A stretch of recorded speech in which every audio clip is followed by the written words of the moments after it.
Bienvenue sur Top Invest, la chaîne des tops d'investissement. Ici, on parle essentiellement d'entreprises de qualité. Est-ce que nous avons une opportunité d'investissement présentement sur Nvidia? C'est la question à laquelle nous allons essayer de répondre en se basant sur les états financiers de la compagnie.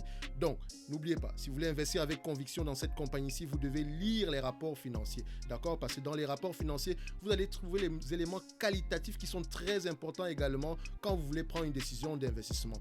Dans tous les cas de figure, la première chose qu'on regarde, c'est la stabilité ou la croissance des revenus. Ici, on a une croissance des revenus, on adore ça. Donc, sur les 10 dernières années, en prenant comme base janvier 2022, on a 21% de croissance. Sur les 5 dernières années, 31%. Sur les 3 dernières années, 31% de croissance. Et comparé à l'année 2021, on a 61% de croissance. Donc, on a clairement une entreprise qui est en pleine croissance ici. Donc, au niveau de la croissance, je vais prendre deux chiffres. Je vais prendre une croissance à 20% et je vais prendre une croissance à 25%. D'accord? Donc, je vous ai toujours dit que je n'essaye pas d'avoir précisément raison, mais d'avoir le moins tort possible. J'aurais pu prendre 30% en termes de croissance, mais je vais juste m'aligner sur 20 ou 25% de croissance. D'accord? Parce que la croissance est appelée à décroître dans le futur. Et également, il faut prendre en considération que la période du Covid a peut-être eu un impact positif sur la croissance à l'heure actuelle. Donc, il y aura peut-être un ralentissement en 2023 ou 2022. Donc, il faut prendre ça en considération. Donc, ensuite, quel est l'état de la marge brute ici? Marge brute totalement croissante. On adore ça. C'est un checkmark. Au niveau de la marge EBITDA également, on a une croissance de la marge EBITDA. Donc, on adore ça. C'est un checkmark. Au niveau de la dette, quel est l'état d'endettement ici? C'est dette nette sur EBITDA inférieur ou égal à 5. Ici, on a une dette nette sur EBITDA inférieure à 5, donc inférieure même à 0. Donc, on adore ce qu'on voit ici. C'est un checkmark. Maintenant, au niveau de la marge de free cash flow ou la marge nette, d'accord, je compare toujours ici. Si la marge de free cash flow est égale à la marge nette ici, donc je vais prendre en considération la marge nette. On a des marges à peu près aux alentours de 35% en date d'aujourd'hui. Pour notre évaluation, je vais prendre deux niveaux de marge. Je vais prendre la marge à 35%, qui est ce que nous avons présentement en date d'aujourd'hui.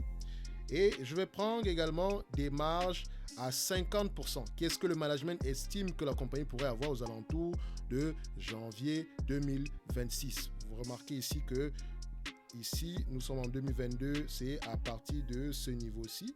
Donc, on va prendre en considération que les analystes puissent avoir raison dans le futur. Donc, on va prendre ces deux niveaux-là. Donc, on va prendre des marges de 35 et 50%, ainsi qu'une croissance de 25 ou 35%. On va voir ce que ça donne.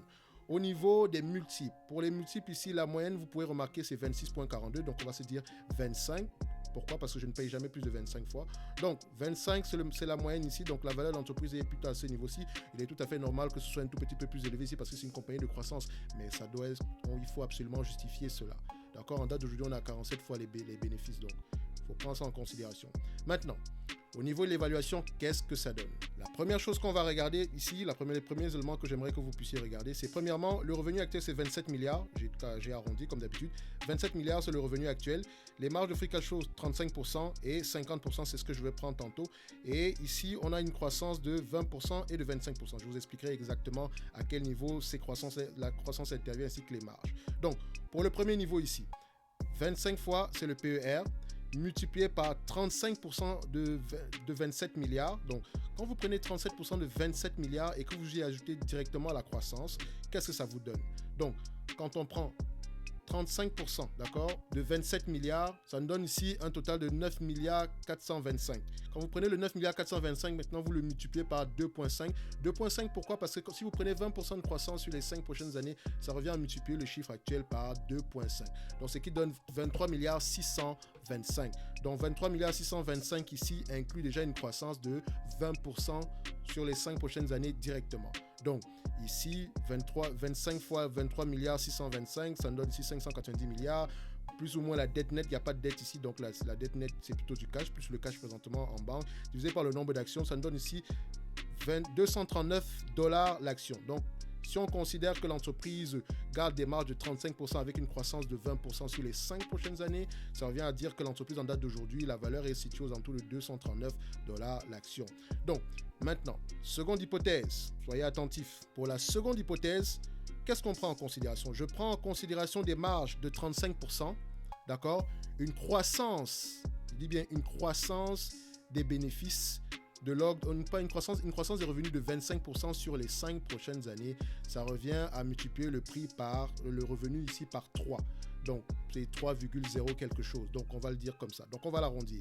Donc, si on fait 27 milliards, n'est-ce pas, multiplié par 3, et qu'on cherche 35% de ce chiffre-là, multiplié par 3, ça donne 81 milliards. 35% de 81 milliards, on arrive à 28 milliards 350. Donc 28 milliards 350 multiplié par le PER ici de 25, d'accord?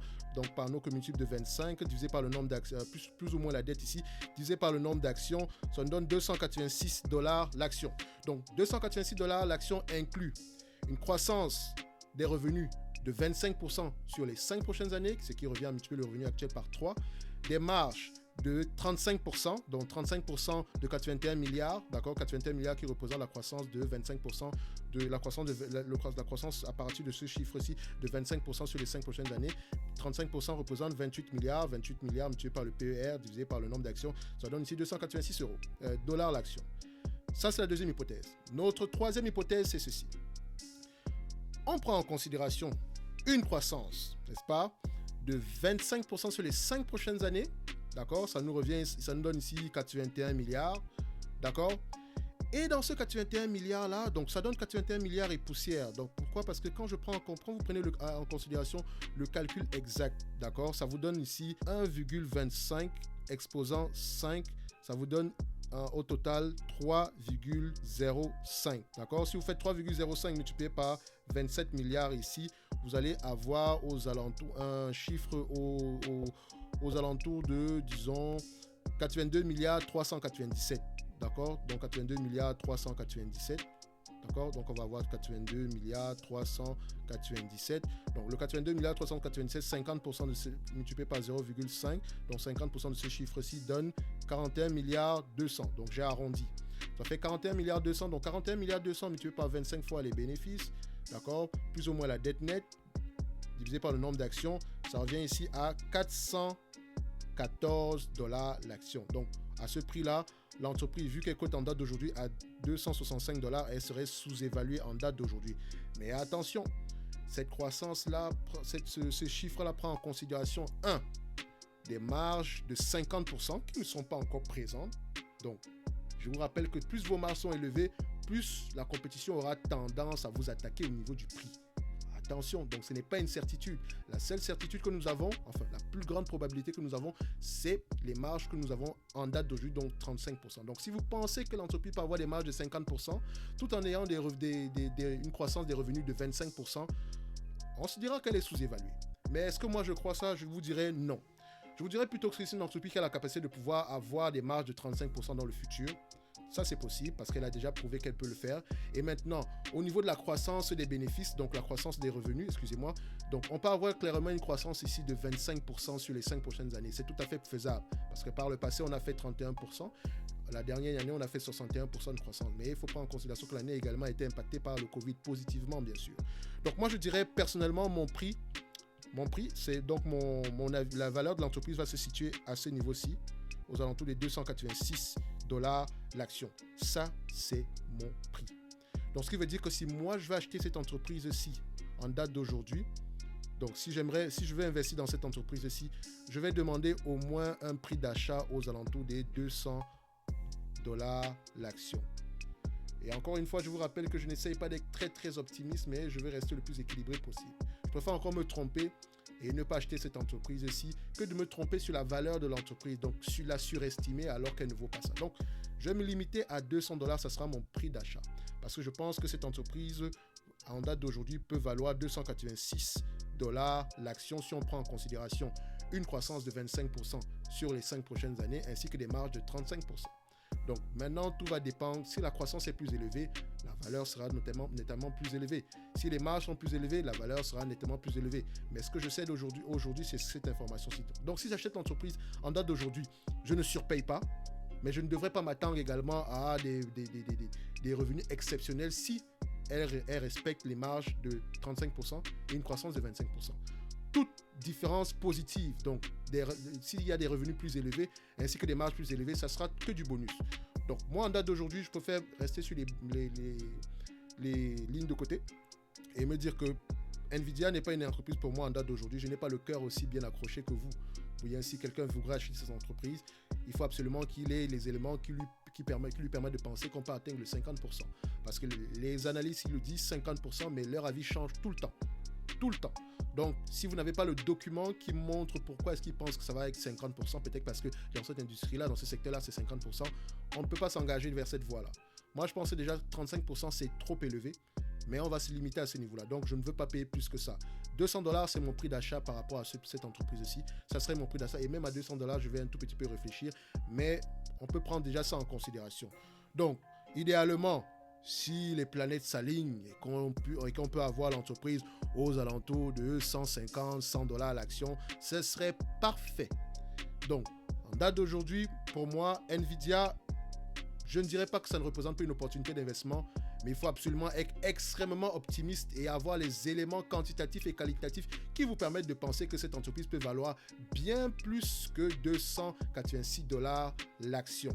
Donc, en date d'aujourd'hui, on va se dire que, voilà, pour moi, mon prix c'est 286, mais il y a une possibilité à 400 si les marges sont plus élevées.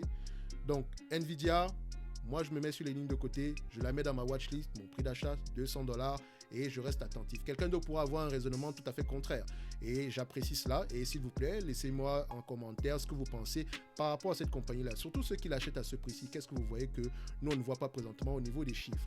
D'accord? Qu'est-ce que je n'ai peut-être pas pris en considération? Et peut-être pourquoi est-ce que vous pensez que le 50% peut être réalisable? Donc, laissez-moi tout ça en commentaire et on se donne rendez-vous à la prochaine vidéo. D'ici là, portez-vous bien. Merci.